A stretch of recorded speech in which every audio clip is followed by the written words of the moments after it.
Hello, and welcome to Channel Zero TV with John and John. I'm John, And I'm John. and today we're going to move back to the world of live action with a pilot from 1968 from Irwin Allen, The Man from the 25th Century. John, you want to tell people a little bit about what we're going to watch? This is part of our ongoing review of the programs that we screened at the original Channel Zero in the winter of 1995. We actually screened this in the now sadly defunct Liberty Cafe in Central Square on VHS. So I have a certain amount of fondness for this pilot. This one, I should note, is slightly longer than some of the ones we've shown you so far, about 16 minutes, but what else have you got to do? So without any further ado, The Man from the 25th Century.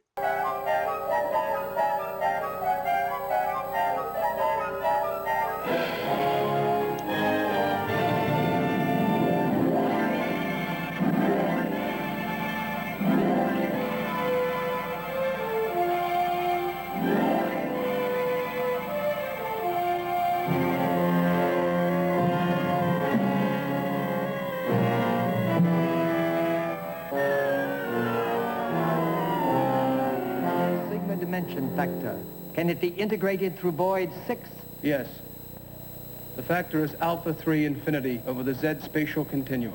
In a hyperdrive starship, at what velocity do you enter the quasar transition stream?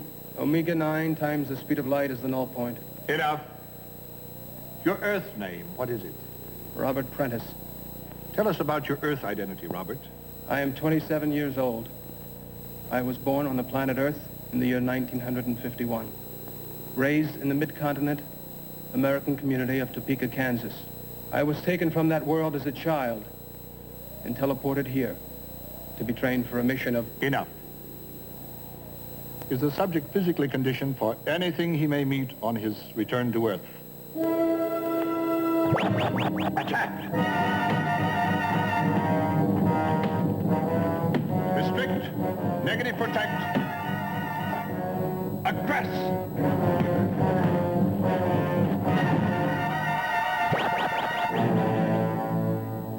The tutors are to be commended. What is his telekinesis report? Demonstrate.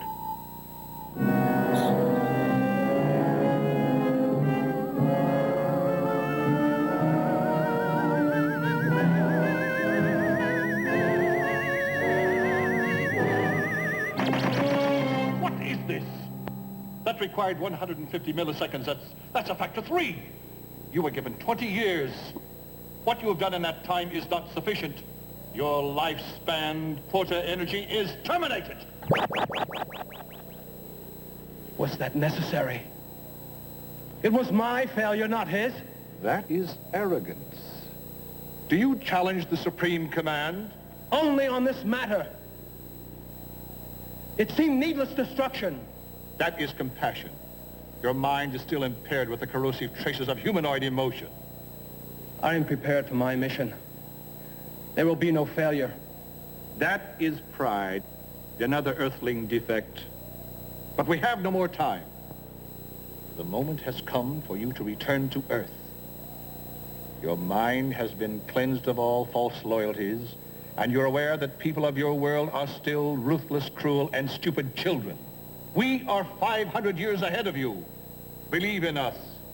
We understand these things.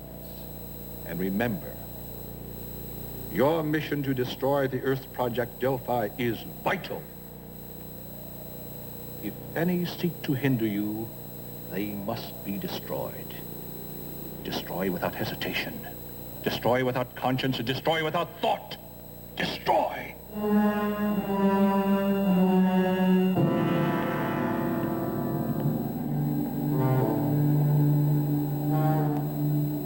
I read no suspicion in the Earthling's mind. Do you agree? I agree.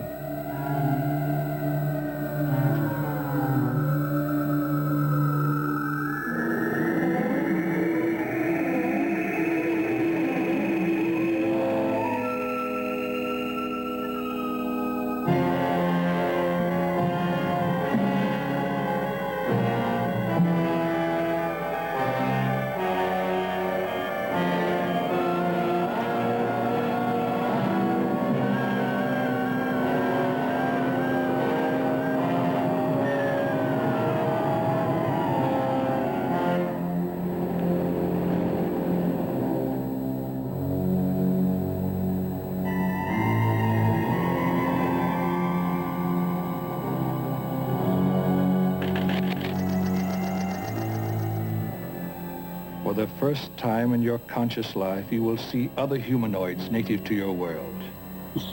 No conditioning of ours can teach you to relate naturally to them. Therefore, it is essential that you avoid all but the most necessary contact with them.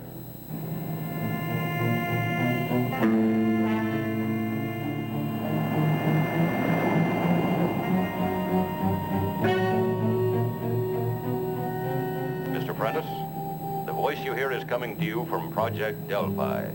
For security reasons, the operation of your vehicle is now in our control. Let go of your wheel, Mr. Prentice. We'll take your car from here. Release the wheel, Mr. Prentice.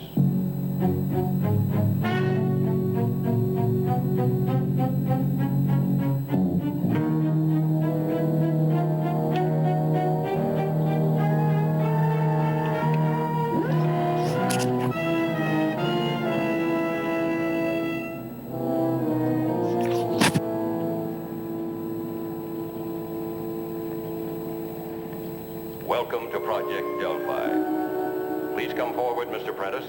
Your orientation group is ready and waiting.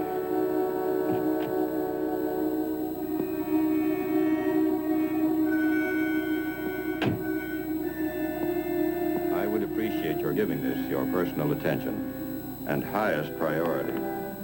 Sincerely, General Atwood. Gentlemen, General Atwood. Welcome to Delphi, gentlemen. This is Delphi. At the moment, we are located at this position. Delphi, where you're about to become part of Earth's most vital first line of defense. To join our world's foremost scientists in perfecting the radial umbrella, the ultimate defensive weapon which will forever shield Earth from attack from outer space. If you please, gentlemen, follow me.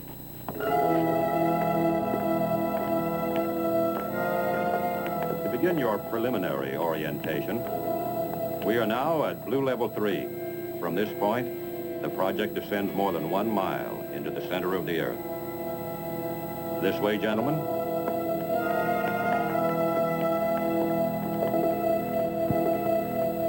As you can see, each level is color-coded and increases in strategic importance.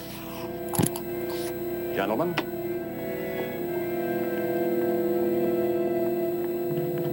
at the core, the deepest level of the project, is the hyperatomic furnace. This is the vital heart whose power wields the radial umbrella. If its nuclear power cycle were to cease for even a moment, the entire complex could be destroyed. Naturally, the area around the core is restricted to classified personnel only.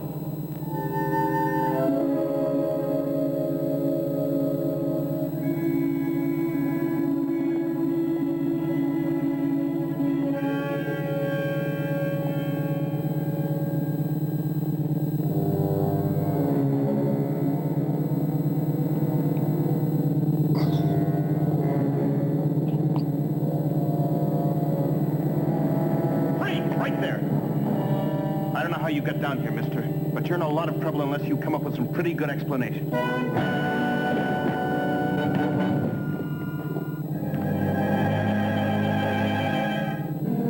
Destroy.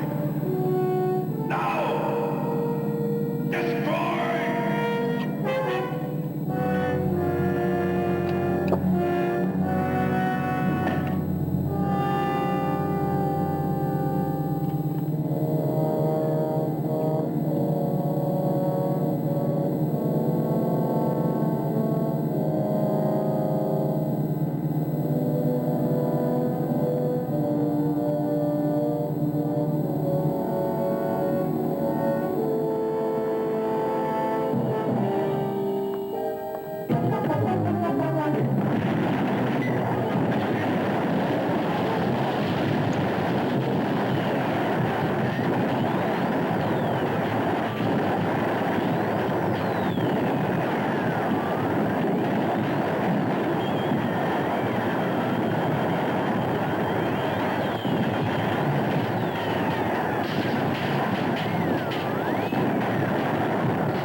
of Project Delphi.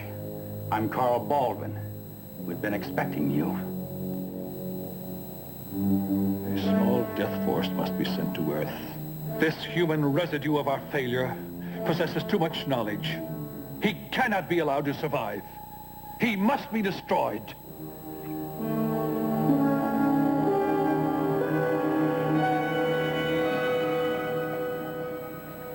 Can't you understand what I'm trying to tell you? Any luck? I've been at it all night, and all I can get is that we're cruel and ruthless children. Only the aliens want to come and go in peace. There's got to be something that will emotionally jar him back. We're getting a reading from Man Orbital Lab 3. Something's coming in. Put it on the monitor.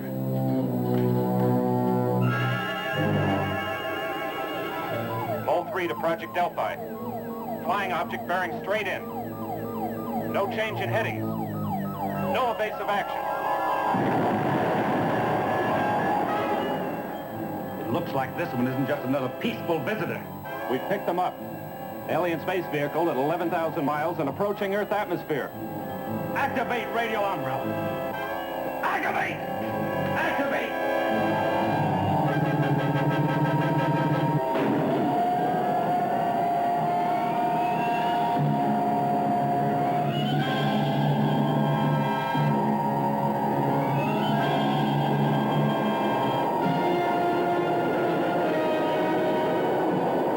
Alien vehicle disabled, but still operative at 6,000 yards due northeast of Project.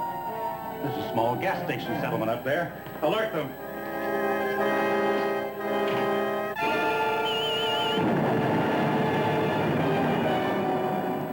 Did you see that? Did you see that? Did you see that? Now who are the cruel and ruthless children? That couldn't have been intentional. Why would they destroy innocent people? Radar's out of control. They've homed in on your radar beams. They will reverse their ion polarity. What will that do? Create an ion imbalance as it did in the satellite. This entire complex will implode within seconds. Cut the radar! It's too late. They already have an interlock on it. I can't shut it off. It's going on its own power. It's all up to you now. Can you stop it?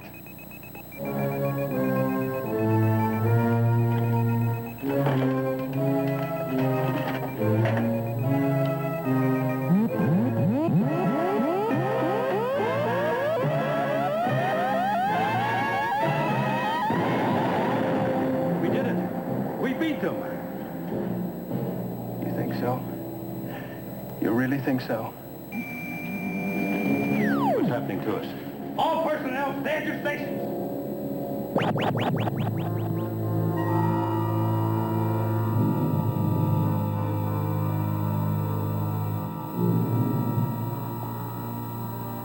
There are many things you know not of, Earthling. What you have learned from us is but a minute particle of our infinite knowledge. You have betrayed us, Earthling. Now you will see the instrument of your destruction. Is it not a work of art, Earthling? Every feature, every detail perfect. But unlike your fragile flesh, it is indestructible, able to withstand the incredible pressures of teleportation through outer space. It has only one failure. Otherwise, we would have sent it instead of you. It cannot think, relate, or feel. It exists only to destroy.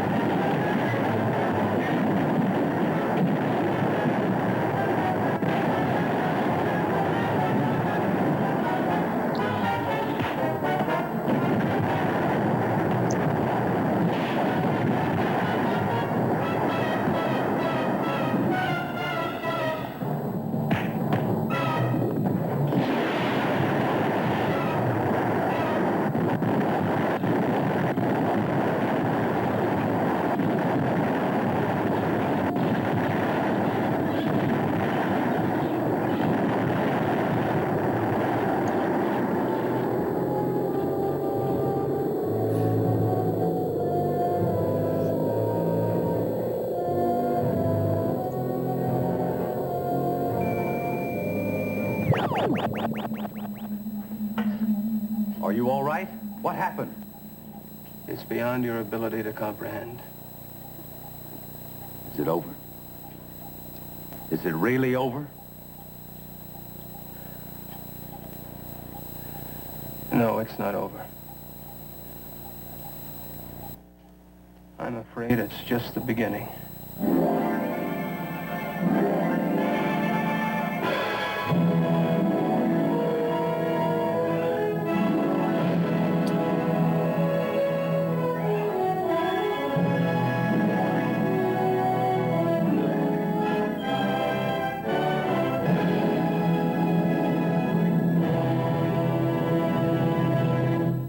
Okay, a fairly familiar spaceship there, I would say.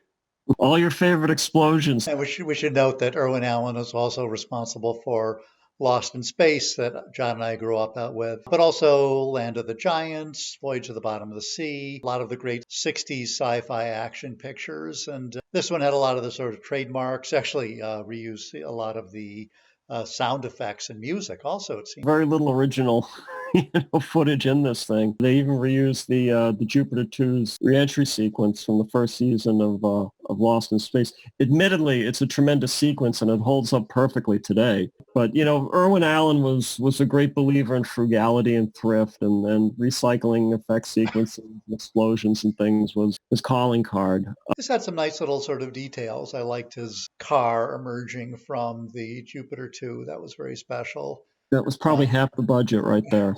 Even though this was obviously tad goofy by today's standards, there's seriousness to it. I wouldn't dark side so much, but if I remember, the original Lost in Space and Voyage to the Bottom of the Sea also started much more earnest than they ended up. Right. To me, there's the element here that I really like is something I like to call Irwin Allen inadvertent surrealism. Tomo's got to make the perilous journey to Earth, so of course he's levitated up into what amounts to an oil painting of a spaceship. And there's just something so weird about that. And I kind of wish on an alternate universe, Irwin Allen could have played with those kinds of images a little bit more because, they're so much more memorable than explosions and the reel-to-reel computers and all this other stuff. And Yeah, well, it's also, this was the early phase of, I guess, the technology that eventually went into the Jupiter 2 that had no fuses or circuit breakers. Right, it's a force field that can protect the planet, but there isn't a circuit breaker anywhere in the complex. So tell us a little bit about where this show came from. This is really after he had a series of successful TV programs, and this one didn't get picked up, we should note.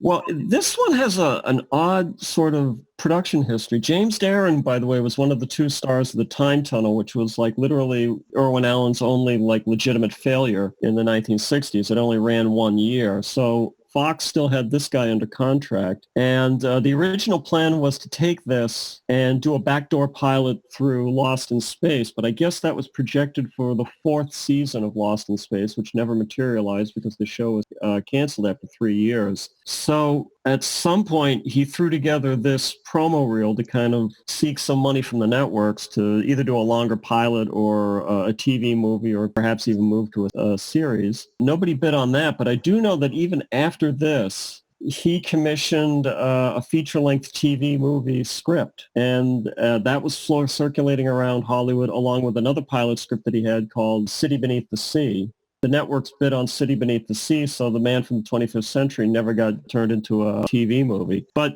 I kind of see where they were coming from. The title itself doesn't really make a whole lot of sense. Right, because he comes from another planet, I guess a more advanced planet, but... Yeah, so they constantly be having to have to explain that, in every episode, why he's not, from the 25th century. It's a pilot, so I guess certain things can be forgiven, but a lot is very underdeveloped, right? The nature of the kind of defense establishment that he's invading, even the alien planet, it's sort of a goofiness of alien world motivation running throughout Irwin Allen, but it's not particularly clear why they need to send this human and then send his robot double. So there's some tightening up before it was ready for prime time. Yeah, and keep in mind, this is Irwin Allen. A lot of his sort of episodes tend to run out of ideas at the 10 or 15-minute mark. Whether or not this ever could have been like a viable series, I have my doubts. But again, I love its sort of inadvertent surreal element. Grand Council on this other planet is just so clearly an ill-lit soundstage somewhere. But even still, there's some things that were different here. I mean, I think of, if I recall, Star Trek also had a crossover episode with a man who actually was from the Right. 25th century, and that had a certain amount of charm. They didn't really sort of explore it, but that notion of these sort of science fiction characters winding up in the present and others having to react to him. I mean, in some, I think this is sort of Irwin Allen's idea of the invaders, maybe with a little bit of Captain Scarlet thrown in there too. It was still worth screening, and we hope you enjoyed it. This was a screening of Man from the 25th Century, Irwin Allen's failed 1968 semi-pilot. We'll be back next time with more rarely screened gems. This is Channel Zero TV. I'm John. And I'm John. And we'll see you next time.